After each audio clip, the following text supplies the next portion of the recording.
Sleeping Dogs pulled out some pretty big guns to bolster its very well-written script that featured Will Yun Lee, Tom Wilkinson, Lucy Liu, Emma Stone, and a host of other recognizable and acclaimed actors.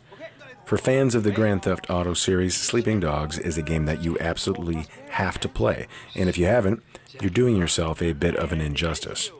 It's far from perfect, but it's also one of the most memorable games I've played in the past decade. In 2012, Sleeping Dogs was released on all major platforms, but it wasn't done without a fairly large degree of difficulty. True Crime Hong Kong was its original title, and it had been slated to release in 2010 after its creative studio United Front Games partnered with Activision Blizzard. Soon after, however, the game was pushed from 2010 to 2011 due to quality issues, and eventually it was scrubbed. Square Enix would jump in to reserve the rights to publish and distribute the game in mid-2011, and before the end of 2012, True Crime Hong Kong was retitled and released as Sleeping Dogs.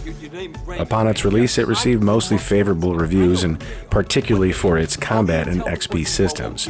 Often compared to Batman Arkham Knight, the melee system was enjoyable, fresh, and felt satisfying in a way many other games often fail to do.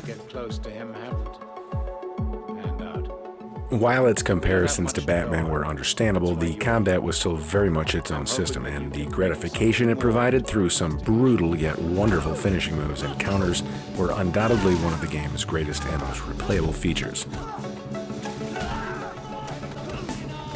While I can't sit here and say it was ever as polished or well-developed overall to something like GTA, the developers of Sleeping Dogs obviously knew they were looking to interest a similar fan base. Unfortunately, even with lots of talk of sequels, and despite the success of a 1.5 million copies sold game, no Part 2s ever came. After its final content update, almost all support for the game would come to a near standstill, and its very loyal fan base would be left disappointed.